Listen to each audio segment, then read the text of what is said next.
Amin. Saya cek sound dulu, oke ya, volume suara saya. Baik, Bapak Ibu. Ini saya lagi siaran dari villa saya yang di Bali. Di suasananya seperti ini. Kapan-kapan bisa main ke sini ya. Saya joke ya. Bapak Ibu, saudara sekalian, saya akan mulai share screen saya.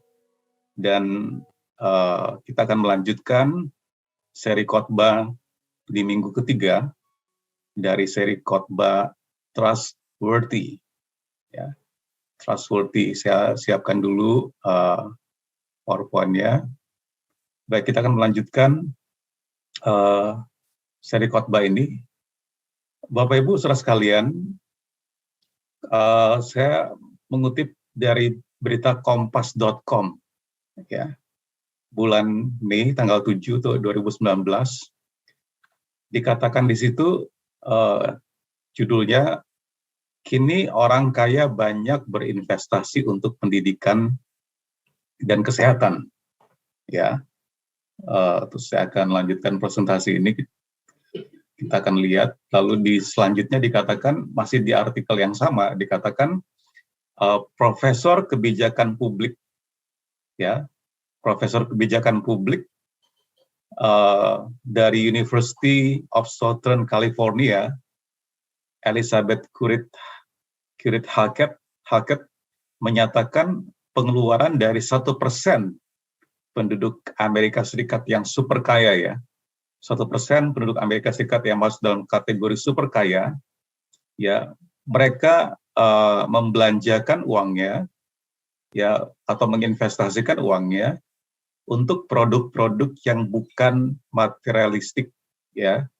Jadi mereka mengeluarkan uang mereka atau menginvestasikan uang mereka bukan untuk hal-hal yang bersifat materialistik, tetapi yang mereka investasikan, keuangan mereka itu diinvestasikan untuk pendidikan, pensiun, kesehatan, yang sifatnya imaterial atau bukan material. Orang-orang super kaya di Amerika Serikat ini survei ya Bapak Ibu berdasarkan data, mereka cenderung justru menghindari materialisme. Jadi berbeda dengan kelas menengah. Kalau kelas menengah ini tipikalnya mereka lebih materialisme, mereka membelanjakan, menginvestasikan uang mereka untuk hal-hal yang sifatnya materi, tapi justru orang yang super kaya di Amerika Serikat ini mereka tidak lagi menginvestasikan uangnya, membelanjakan uangnya untuk sifatnya yang materi, justru yang imaterial, yang tidak nampak ya. Mereka menginvestasikan uangnya untuk pendidikan, pensiun, ya, kesehatan. Namun harga investasi mereka di bidang pendidikan, pensiun, kesehatan, yang bukan materi tersebut, yang tidak nampak tersebut, itu harganya berkali-kali lipat lebih mahal daripada tas tangan ya, tas yang bisa dibeli oleh konsumen yang berpenghasilan menengah, menurut Currid-Halkett, Profesor Kebijakan Publik tadi. Dan ini diambil dari kompas.com 7 Mei 2019. Bapak Ibu saudara sekalian, kita ada di seri khotbah Trustworthy, dapat dipercaya, dan kita ada di minggu ketiga. Bagi Bapak Ibu saudara-saudari sekalian yang belum mengikuti minggu pertama dan kedua, bisa mengakses kanal kanal YouTube Evination Jogja, dan Bapak Ibu bisa melihat tayangan pada minggu yang lalu. Tujuan khotbah Trustworthy ini selama 6 minggu diambil dari kitab Yesaya. Kita ingin mencapai adanya fondasi yang lebih kuat di dalam Kristus, sehingga kita memiliki keberbuahan yang melimpah, berbuah roh dan juga berbuah secara pekerjaan atau studi atau kehidupan Bapak Ibu Saudara sekalian, dan kita memiliki hidup benar dan menjadi berkat di keluarga, di komunitas, bahkan di bangsa-bangsa. Teks kita diambil dari Yesaya pasal 2 ayat 6 sampai 8. Saya mengundang Bapak Ibu Saudara-saudari untuk membuka Alkitab saudara, Yesaya pasal 2 ayat 6 sampai 8. Minggu lalu kita ambil dari Yesaya 2 1 sampai 5, ini kelanjutannya Yesaya 2 6 sampai 8. Demikian bunyi firman. Kalau kita lihat di situ title-nya, judulnya di Alkitab kita, hukuman Tuhan terhadap semua orang yang meninggikan diri. Ayat 6, sungguh telah kau buang umatmu, yaitu kaum keturunan Yakub, sebab di mana-mana mereka melakukan tenung. Tenung ini sihir ya, seperti yang di timur, dan sihir seperti orang Filistin, dan orang-orang asing di antara mereka terlalu banyak. Negerinya penuh emas dan perak, dan tak terbatas harta bendanya. Negerinya penuh kuda, dan tak terbatas jumlah keretanya. Negerinya penuh berhala-berhala, mereka sujud menyembah kepada buatan tangannya sendiri, dan kepada yang dikerjakan oleh tangannya. Saya lanjutkan ayat 9 sampai ayat yang ke-22. Maka manusia ditundukkan dan orang direndahkan. Janganlah ampuni mereka. Masuklah di sela gunung batu dan bersembunyilah di dalam liang tanah terhadap kedahsyatan Tuhan dan terhadap semarak kemegahannya. Manusia yang sombong akan direndahkan, dan orang yang angkuh akan ditundukkan. Dan hanya Tuhan sajalah yang maha tinggi pada hari itu. Ayat 12, pasal 2 Yesaya.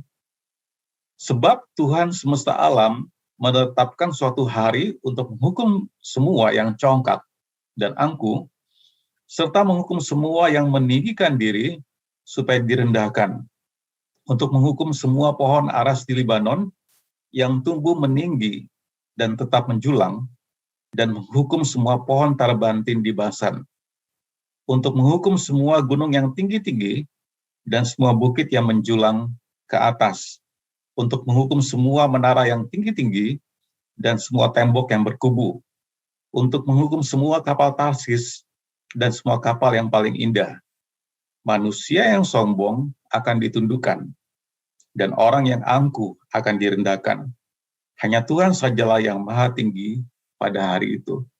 Sedang berhala-berhala akan hilang sama sekali. Maka orang akan masuk ke dalam gua-gua di gunung batu, dan ke dalam liang-liang di tanah terhadap kedahsyatan Tuhan dan terhadap semarak kemegahannya pada waktu ia bangkit menakut-nakuti bumi.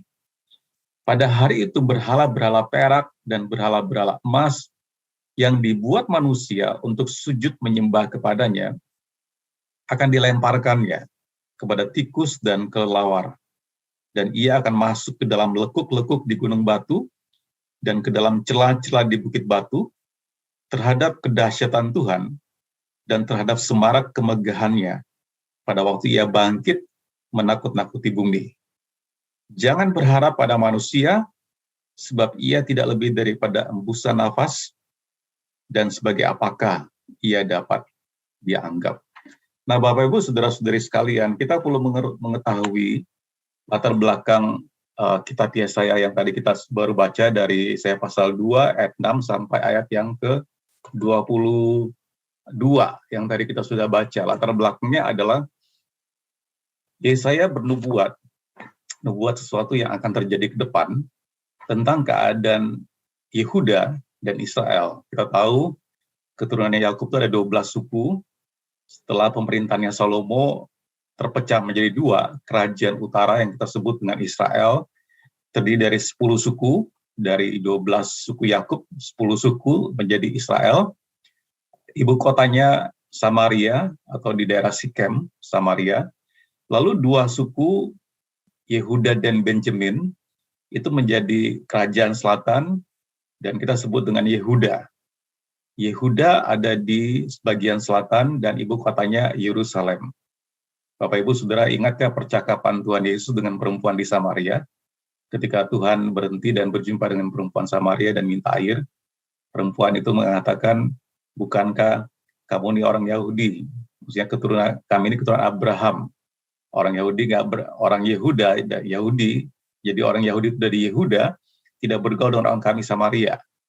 Ya, dan itu kita bisa lihat settingnya orang-orang Samaria atau orang-orang Israel dan Yehuda ini tidak akur ya, padahal mereka saudara. Nah, kenapa bisa seperti itu? Karena Yehuda menganggap Samaria ini lebih rendah kastanya ya. Kenapa? Karena mereka kawin campur. Jadi kawin campur dengan bangsa-bangsa lain yang sebenarnya dilarang oleh Tuhan ketika mereka masuk ke tanah perjanjian atau tanah Kanaan. Nah, tapi masalahnya Yehuda ini juga berbuat dosa dengan menikah dengan penduduk asli Kanaan, kemudian istri-istri mereka membuat mereka menyembah ala-ala asing ini dan berbalik meninggalkan Tuhan. Nah, dalam keadaan seperti inilah Yesaya bernubuat tentang masa depan bukan hanya Yehuda, tapi juga Israel. Dan secara spesifik yang kita baru baca ini, dia bernubuat tentang kerajaan selatan Yehuda. Ya, karena Yesaya ini hidup 3 atau 4 raja pemerintahan raja di selatan itu Raja Yehuda. Dan tadi kita baca bagaimana dia mengatakan inti ya, atau judul dari perikop yang tadi kita baca dikatakan bahwa Tuhan akan menghukum manusia yang sombong, yang tinggi hati, yang angkuh. Nah, Bapak Ibu Saudara sekalian, apa hubungannya dengan berita tadi yang saya sampaikan? Nanti saya akan perlihatkan di mana hubungannya. Ya. Yesaya pasal 2 ayat 6 tadi dikatakan, sungguh telah kau buang umatmu, yakni kaum keturunan Yakub. Nah, ini akan terjadi kan? Kemudian terjadi bangsa Israel dan Yehuda, kerajaan utara dan selatan diinvasi. Ya, Yehuda diinvasi oleh Babilonia, yang utara diinvasi oleh Assyria. Dan mereka betul-betul dibuang ke pembuangan ke tanah Babilonia. Ini akan terjadi kemudian. Ini belum terjadi ya. Jadi saya mengatakan sungguh telah kau buang umatmu, yakni keturunan Yakub, kaum keturunan Yakub. Perhatikan Bapak Ibu, sebab di mana-mana mereka melakukan tenung. Tenung ini istilahnya tuh santet ya, tenung santet ya. Mereka melakukan santet, tenung seperti yang di timur, dan sihir seperti orang Filistin. Dan kita lihat di sini Bapak Ibu Saudara sekalian, setelah bangsa Israel masuk tanah perjanjian, zaman pemerintahan Yosua, mereka kan makmur. Mereka tidak tergantung mana lagi, mereka bisa makan dari negeri itu, bahkan mereka berlimpah susu madu, mereka enaklah hidupnya, mereka nyaman. Ya. Tetapi kemudian mereka berbalik meninggalkan Tuhan dengan beribadah kepada Allah-Allah asing orang Kanaan. Dan gaya hidup mereka menjadi seperti orang-orang Kanaan, menjadi seperti orang-orang di situ. Ya, mereka melakukan tenung, mereka melakukan santet, sihir, seperti orang-orang di timur, seperti orang Filistin, dan orang-orang asing di antara mereka terlalu banyak.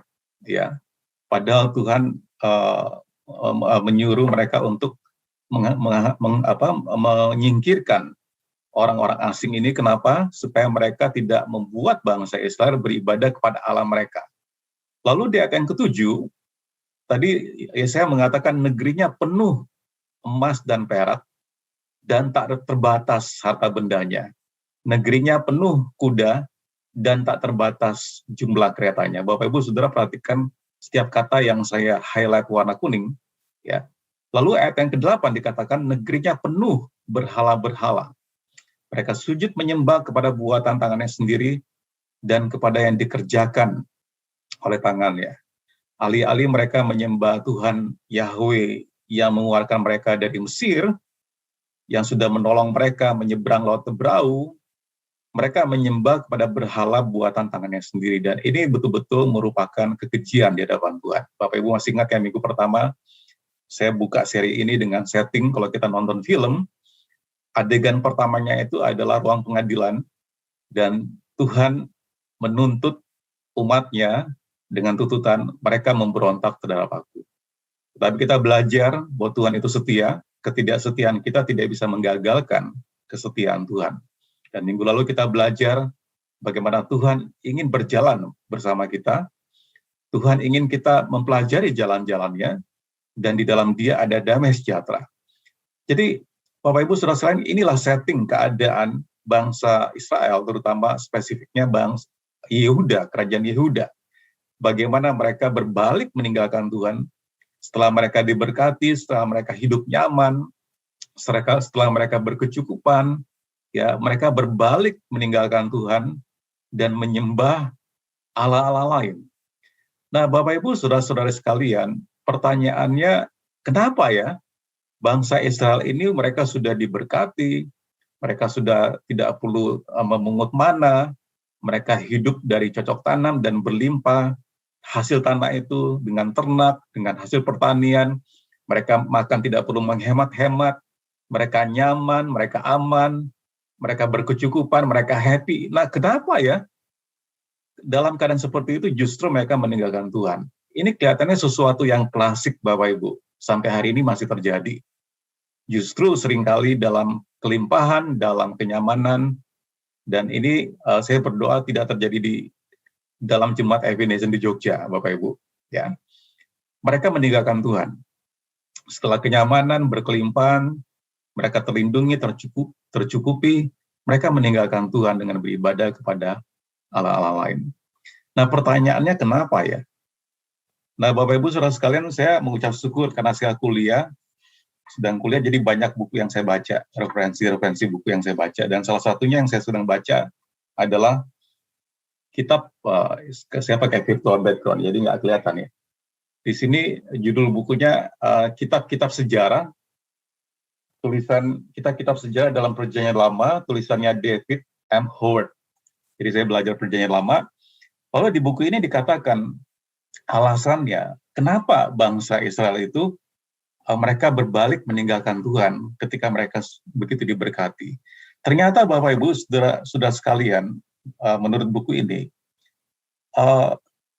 kehidupan bangsa asing yang ada di Kanaan, tempat mereka, negeri mereka, itu begitu menarik bagi mereka. Culture atau kebudayaan orang-orang Kanaan itu begitu menarik. Kenapa menarik?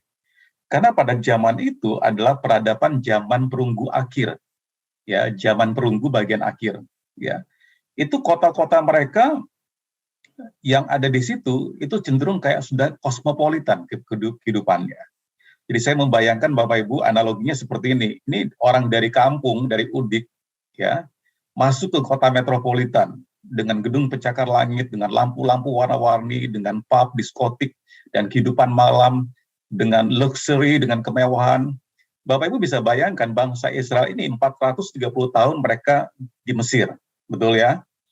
Nah, ini sudah terbukti ya. 430 tahun mereka di Mesir, waktu mereka keluar 40 tahun di padang gurun, kita harus ingat bahwa seluruh bangsa Israel yang keluar dari Mesir itu mati di padang gurun, betul ya?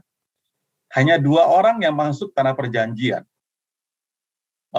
Siapa? Yehuda dan satu lagi Kaleb.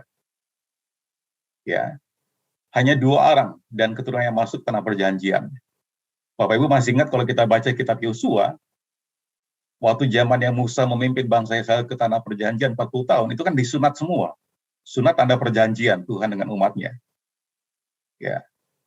Maaf Bapak Ibu, saya tidak ngomong saru ya, ngomong jorok ya. Tapi kenapa sunat?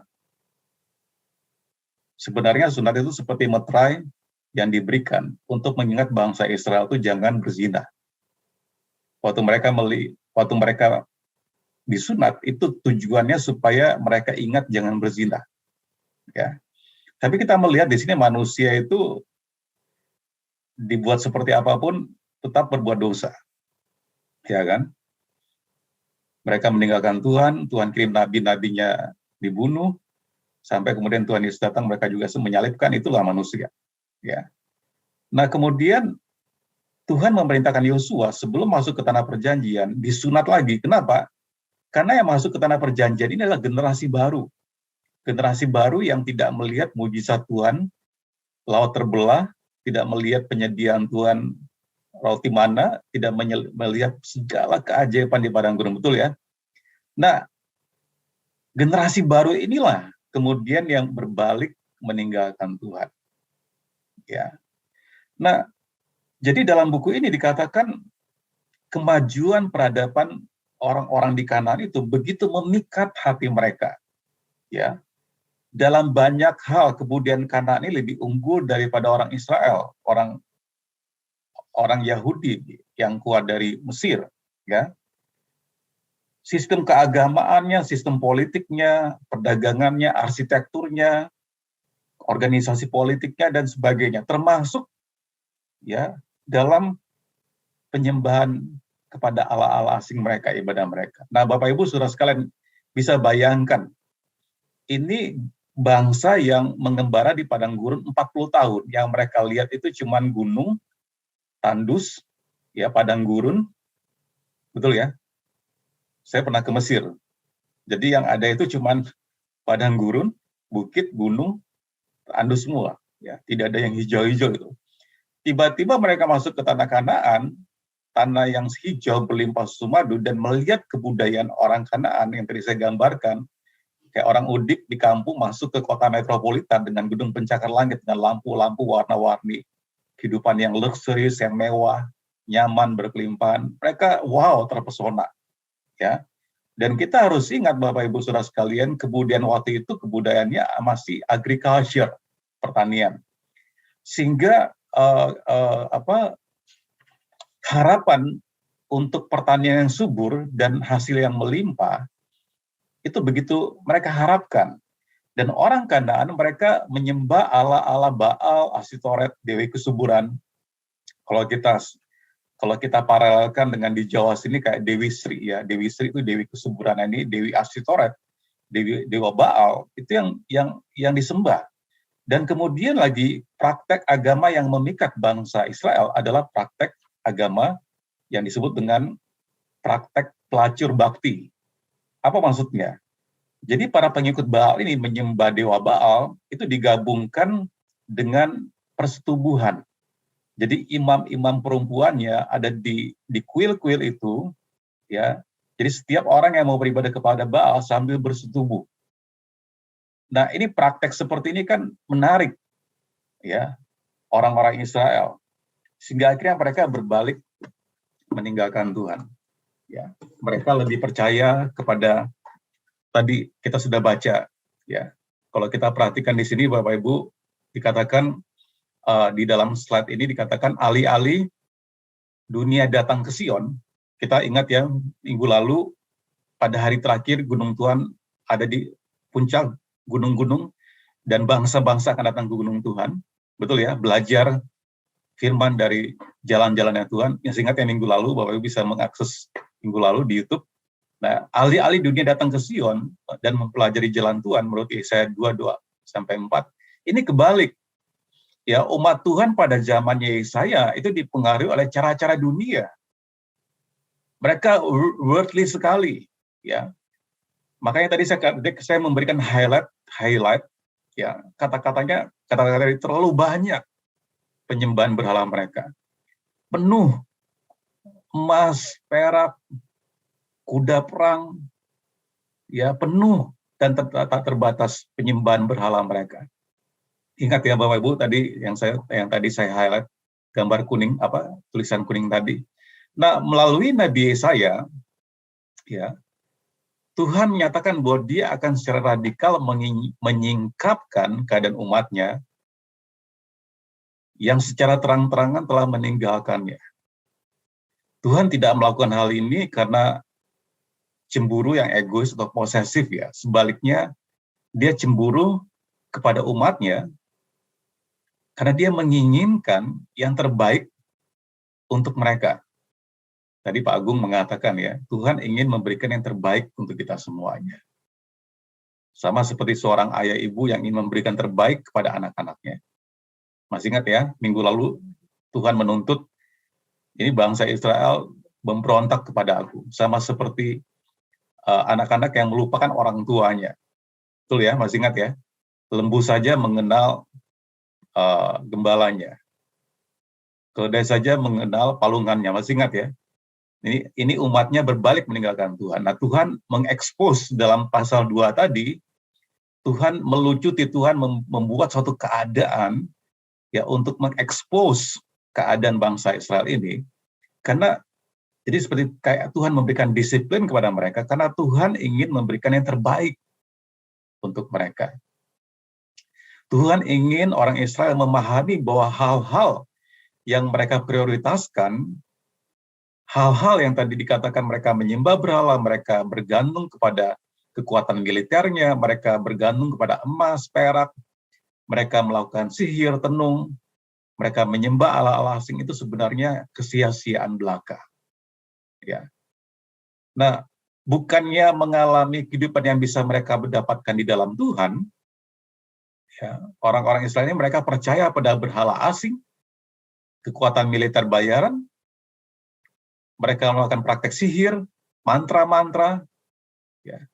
Bapak Ibu Saudara sekalian, sangat menyedihkan kalau kita orang Kristen atau kita mendengar berita orang Kristen pergi ke paranormal hanya untuk menanyakan jodohnya, hanya untuk meminta bagaimana bisa dipromosikan, dan kadang-kadang untuk cari barang hilang, apakah motor dicuri, mobil dicuri, berlian dicuri, perginya ke paranormal.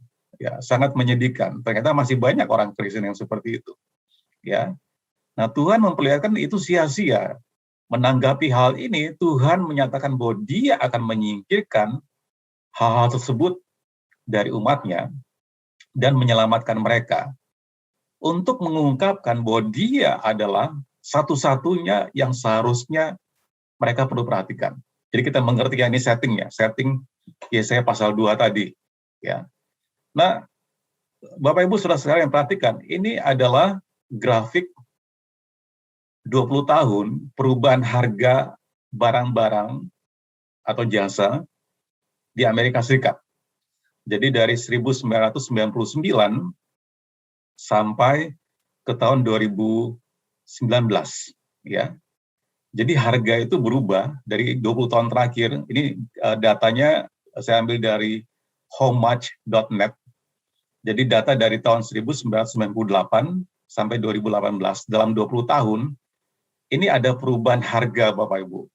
Dan kalau kita perhatikan dari nol, ya yang namanya mobil yang saya kasih kotak merah di bawah, yang saya sebut dengan things ya, mobil baru, household furnishing, jadi perlengkapan rumah tangga atau furniture atau apparel itu baju, wireless telephone service, komputer software, toys, television. Jadi yang sifatnya materi itu Bapak Ibu semakin murah dapat dibeli, ya, more affordable, lebih murah. Ya. Tetapi hal-hal yang sifatnya kesehatan, hospital service, college tuition and fees, uang sekolah, uang kuliah, textbook, ya, kemudian child care and nursery, ya, membesarkan anak dan nursery, ya, lalu medical care service, ya, pelayanan medik, kemudian earnings, income, dan juga rumah, makanan, minuman, itu meningkat. Bapak Ibu sudah perhatikan di sini ya. Yang namanya materi, ini kecenderungannya, itu lebih murah sekarang. Orang menganggap yang berharga itu lebih pada kehidupan, pendidikan, kesehatan, kesejahteraan, pensiun, itu lebih dihargai. Makanya tadi saya katakan, menurut kompas.com tadi, orang super kaya di Amerika yang cuma 1% itu, mereka tidak menginvestasikan uangnya untuk hal materi lagi. Kelas menengah masih menginvestasikan pada hal yang materi yang tampak mata. Tapi orang-orang super kaya ini, mereka menginvestasikan uangnya untuk education, pendidikan, untuk kesehatan, untuk dana pensiun. Ya, jadi kalau saudara bergerak di insurance, ini kabar baik ya. Fokusnya ke education, kesehatan, ya, pensiun, mereka invest ke situ. Dan ini nggak nampak. Ya, mereka dengan kata lain, Bapak Ibu perhatikan, grafik ini menunjukkan bahwa manusia lebih menghargai kehidupan, lebih daripada barang, lebih daripada materi.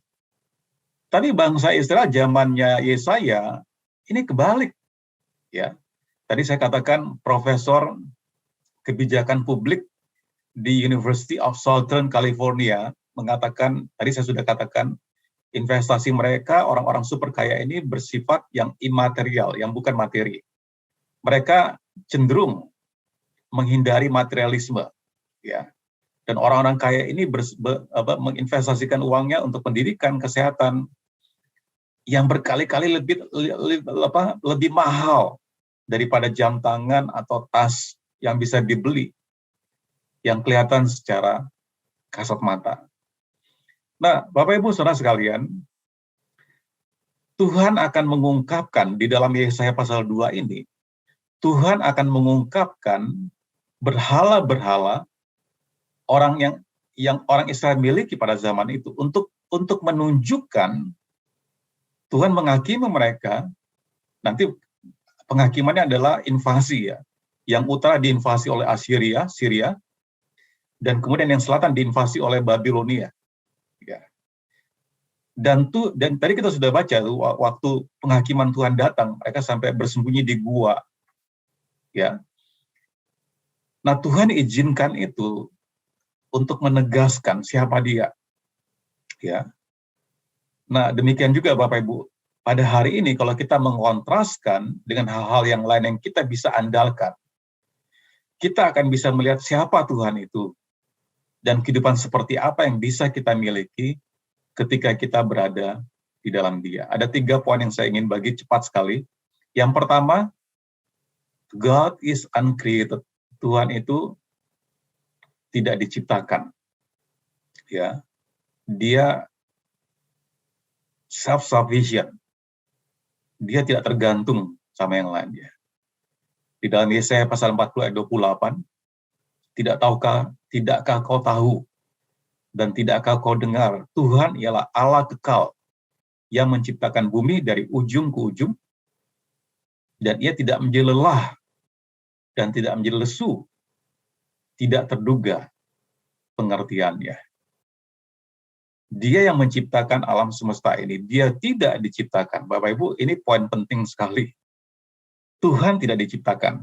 God is uncreated. Ya. Tuhan itu berhala yang disembah oleh orang Islam tadi pada zaman ini, ya, kalau kita kontekstualkan pada hari ini, yang namanya berhala itu tidak selalu berupa gambar atau patung yang diukir. Berhala bisa menjadi apapun yang menggantikan Tuhan dalam hidup kita.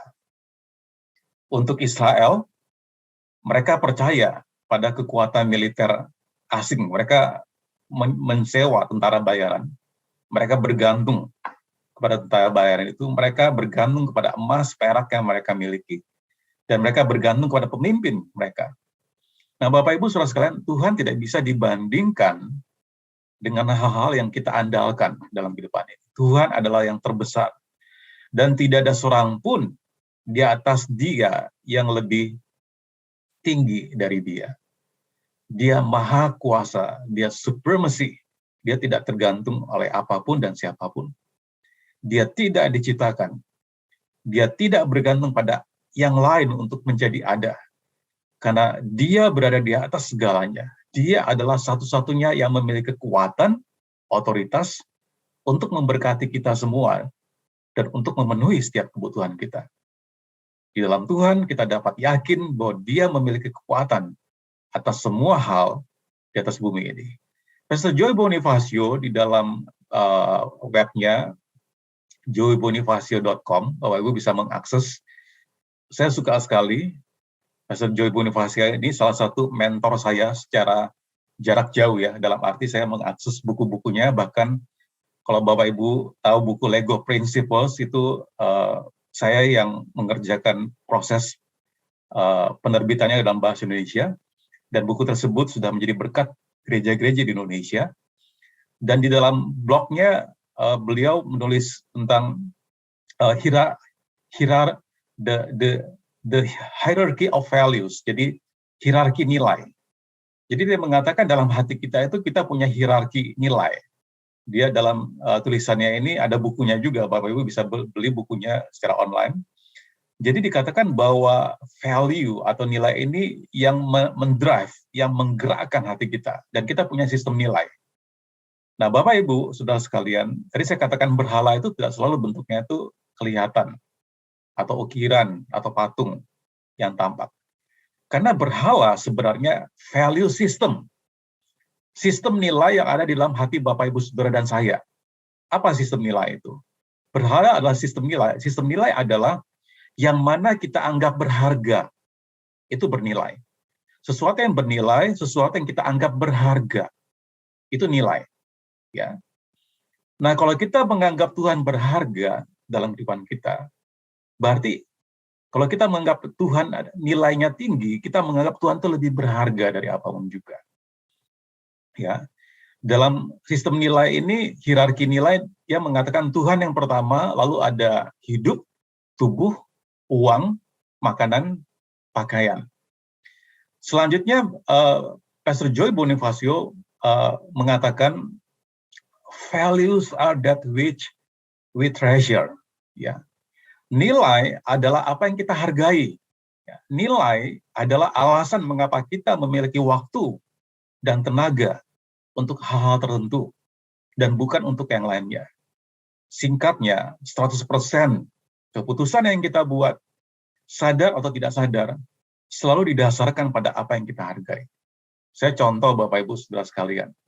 Kalau saudara, ini bukan penuduhan ya, ini cuma contoh. Kalau saudara menghargai Tuhan ya, dalam hidup saudara, maka kita menghargai pertemuan-pertemuan ibadah seperti yang kita lakukan pada saat ini. Kita akan berkorban untuk bangun pagi, untuk bisa ikut ibadah. Betul ya? Saya tidur jam 3 pagi. Jam 7 saya sudah bangun. Bukan karena saya harus khotbah. Hari Sabtu saya ikut RDN jam 7 pagi. Kurang tidur karena banyak paper makalah. Saya bangun tetap ikut doa. Hari Senin pagi jam 7 kita ada doa senior pastor seluruh Indonesia. Hari Senin itu hari liburnya pendeta sebenarnya. Saya nggak peduli saya kurang tidur, saya akan bangun jam 7 untuk ikut ibadah doa. Bapak Ibu saudara sekalian, apa yang kita anggap berharga, apa yang kita anggap bernilai, itu kita akan taruh harga untuk itu. Ya.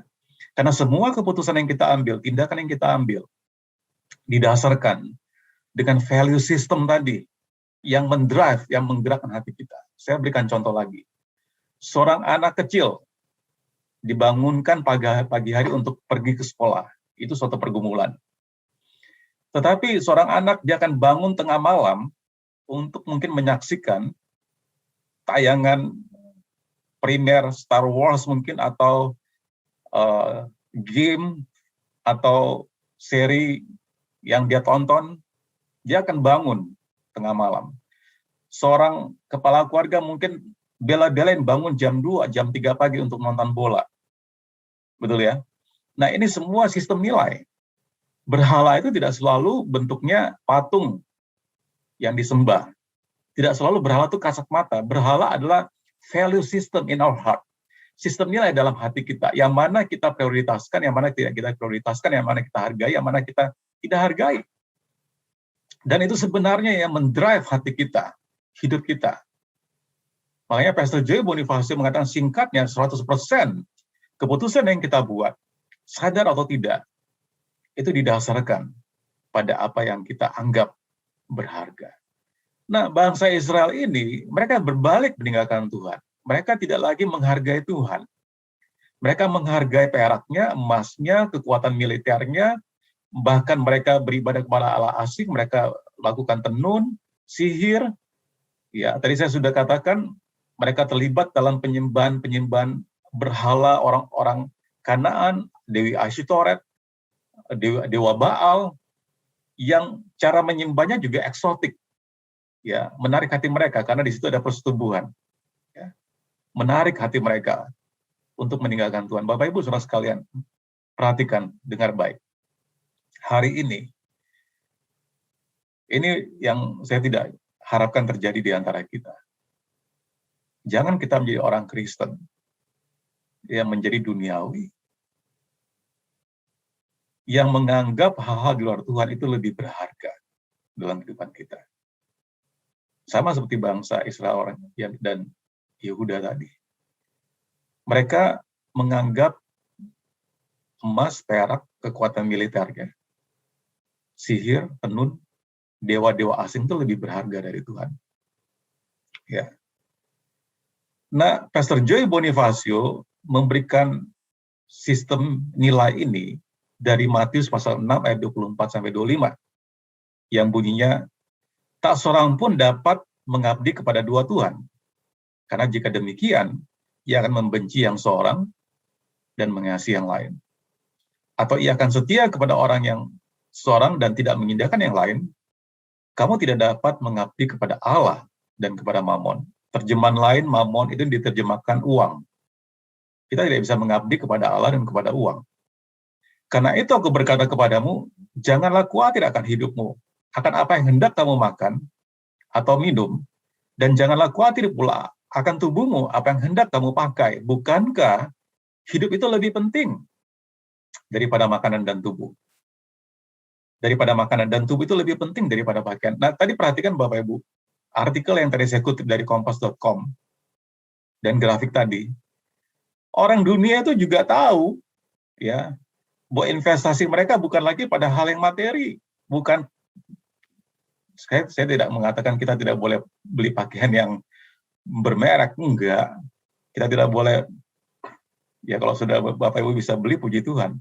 Tetapi Tuhan di sini mengatakan tubuh kita itu lebih penting daripada pakaian. Jadi inilah sistem nilainya tadi. Tuhan itu lebih berharga dari uang. Kehidupan kita itu lebih berharga daripada makanan. Dan tubuh kita lebih penting daripada pakaian. Ya.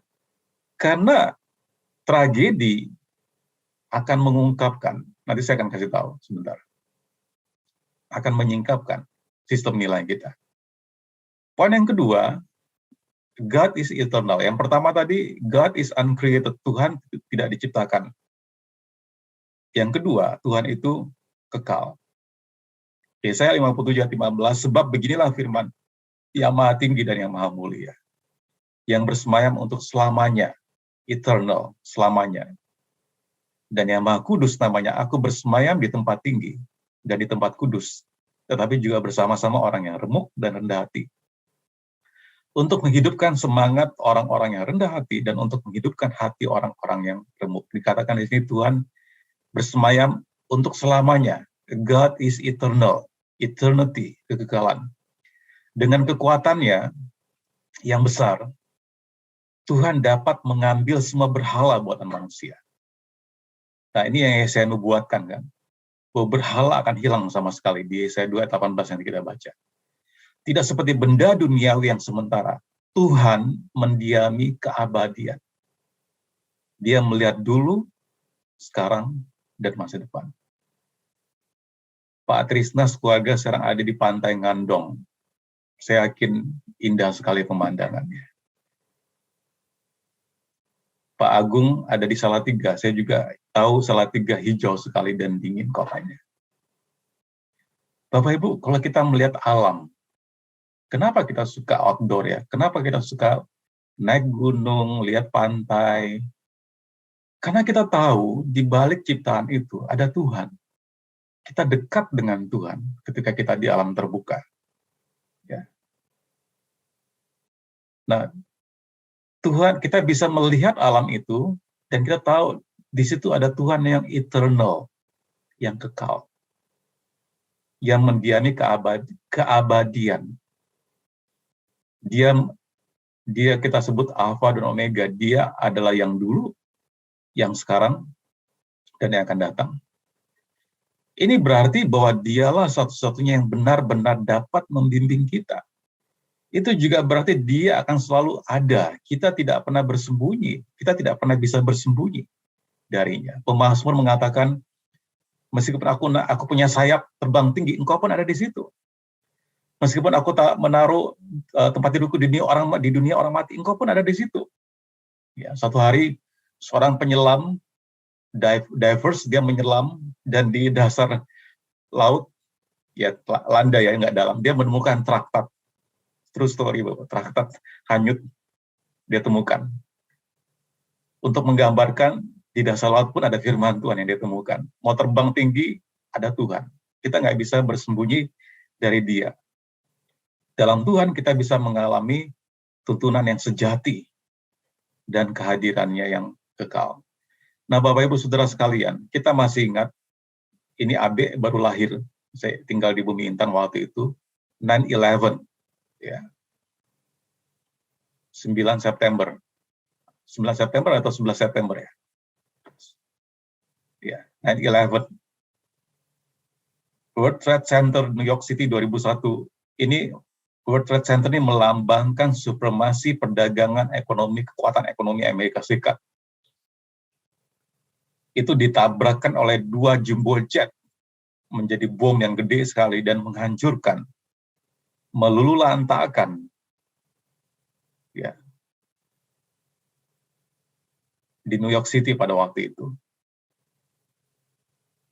Diperkirakan 2.977 orang meninggal dunia, termasuk 343 firefighters, petugas pemadam kebakaran, 343 yang meninggal, petugas pemadam kebakaran dalam upaya menyelamatkan orang-orang yang masih dalam gedung itu. Dan 6.000 orang injured, luka. Bursa efek New York tidak buka selama 1 minggu. Dan itu penutupan terpanjang dalam sejarah perekonomian Amerika sejak tahun 1933. Kalau Bapak Ibu belajar sejarah, 1933 di Amerika yang terjadi yang namanya Black Friday. Black Friday itu keruntuhan ekonomi. Jadi dari tahun 1933, akibat dari dihancurkannya World Trade Center oleh teroris ini, bursa efeknya itu tutup selama 1 minggu, terpanjang sejak 1933. Pasar saham, obligasi, pasar uang, semua berada dalam level terendah selama beberapa hari.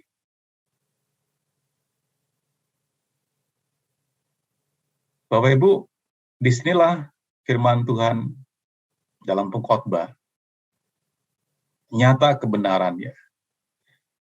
Gedung World Trade Center itu dibangun, jadi ini bentuknya sekarang disebut dengan ground zero, titik nol, ya. Nggak dibangun lagi, tapi dibuat seperti ini, monumennya kayak air dan di sini ada lubang, ya, untuk mengingatkan tragedi tadi.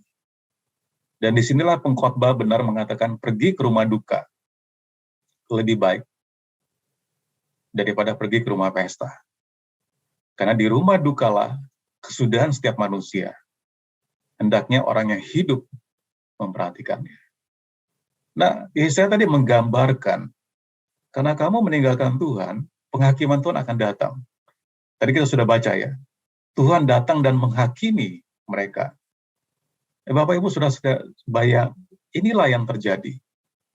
Tragedi katastrofik yang terjadi di peradaban umat manusia itu sebenarnya hanya untuk menyingkapkan sistem nilai yang ada di dalam hati kita. Poin yang ketiga, God is majestic, Tuhan itu mulia. Yang pertama, Tuhan itu tidak bisa diciptakan, God is uncreated. Yang kedua,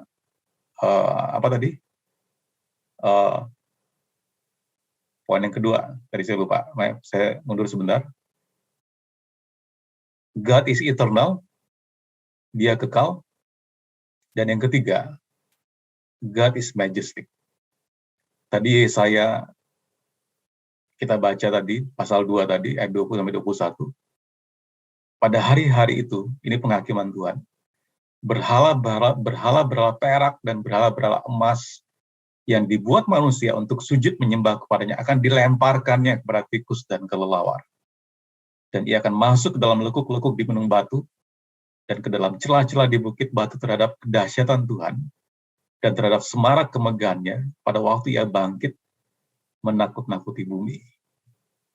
Yesaya melukiskan gambaran yang jelas tentang umat manusia yang gemetar ketakutan di hadapan kemuliaan Tuhan.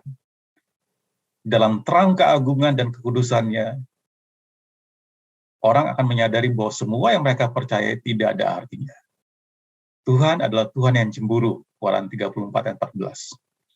Dan dalam kasih-Nya, Dia akan melucuti hal-hal yang kita percayai untuk memperlihatkan pada kita apa yang sebenarnya benar dan yang lebih penting dari semua yang kita bisa dapat andalkan di hidup ini.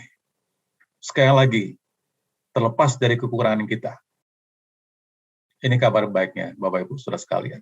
Tuhan itu setia. Dia setia pada perjanjiannya. Kita bisa melepaskan perjanjian kita dengan Tuhan, tapi dia tidak pernah bisa melepaskan, karena dia tidak bisa menyangkal dirinya bahwa dia adalah Tuhan yang setia. Tuhan yang panjang sabar. Tuhan yang penuh dengan belas kasihan dan kemurahan, yang mengampuni beribu-ribu orang, keturunan beribu-ribu orang, tapi tidak akan melepaskan penghakiman dari generasi ketiga keempat dari orang yang membenci Tuhan, berbalik meninggalkan Tuhan. Ini adalah tempat di mana kita dapat mengalami kuasa bimbingannya. Waktu kita di dalam Tuhan, kita bisa mendapatkan kuasa bimbingannya, kita bisa merasakan kekekalannya, kehadiran yang kekal, dan keagungan kesuciannya. Pandemi yang terjadi pada hari ini, Bapak Ibu, harusnya akan memunculkan skala prioritas dalam hati kita. Apa yang kita paling hargai dalam hidup ini sebenarnya? Pastor Joy Bonifacio dalam blognya tadi, dia mengatakan ketika keris melanda, apa yang benar-benar berharga muncul ke permukaan, dan segala sesuatu yang lain itu menjadi kebisingan latar belakangnya. Tidak penting. Ini skala hierarki nilainya. Tuhan lebih penting. Tuhan lebih berharga dari hidup itu sendiri. Dan hidup itu lebih berharga dari tubuh kita. Lebih berharga dari uang kita. Lebih berharga dari makanan kita. Dan lebih berharga dari pakaian kita. Akhirnya saya menutup dengan kutipan C.S. Lewis. Dia mengatakan, God whispers to us in our pleasures, speaks in our conscience, but shouts in our pains. It is his megaphone to rouse a deaf world. Allah berbisik ketika kita lagi happy, ketika kita lagi kelimpahan, lagi senang. Tuhan tuh berbisik, kita nggak dengar karena saking happy-nya kita nggak dengar dia berbisik. He speaks in our conscience. Tuhan bisa berbicara dari hati nurani kita, tapi kita juga nggak dengar. Karena kita terlena dengan hal-hal yang sifatnya materi dan lahiriah. But shouts in our pains. Tapi Tuhan tuh berteriak ketika dalam kesakitan kita. Dan teriakan Tuhan itu seperti megafon. Megafon itu kayak halo-halo speaker gede untuk membangkitkan dunia yang tuli ini. Bapak Ibu Saudara sekalian, kita punya kabar baik pada hari ini. Bahwa kematian Tuhan Yesus di kayu salib sudah membayar harga Bapak Ibu Saudara dan saya dengan lunas. Dia mengasihi setiap kita. Dan seperti tadi yang Pak Agung sampaikan, dia menginginkan yang terbaik untuk kita. Yang perlu kita lakukan, kita percaya kepada Tuhan. Kita beribadah kepada Tuhan, bukan kepada hal yang sementara. Saya tidak mengatakan kita tidak butuh makanan, minuman, pakaian, rumah, kendaraan, itu semua kita butuhkan. Tapi ingat Bapak Ibu, itu cuma alat, itu bukan tujuan. Sampai semuanya ini terbukti bahwa Allah Tuhan yang kita sembah adalah Allah yang dapat dipercaya. He is a God that trustworthy. Mari kita berdoa. Tuhan, kami berdoa pada pagi menjelang siang hari ini Tuhan, biar kami jemaat-Mu, umat-Mu, kami belajar dari bangsa Israel zamannya Yesaya, pada Yehuda zamannya Yesaya, bahwa kami tidak meninggalkan Engkau Tuhan dengan berhala, dengan value system nilai yang ada dalam hati kami, yang menganggap hal-hal di luar Engkau lebih berharga dari Engkau, Tuhan. Tuhan, kami berdoa agar setiap kami, firman-Mu berbicara dalam hati kami, untuk merubah sikap hati kami, untuk merubah cara berpikir kami, dan merubah perilaku kami, sehingga nama-Mu dipermuliakan. Di dalam nama Tuhan Yesus Kristus, semua yang percaya dan mengatakan, amin. Tuhan berkati.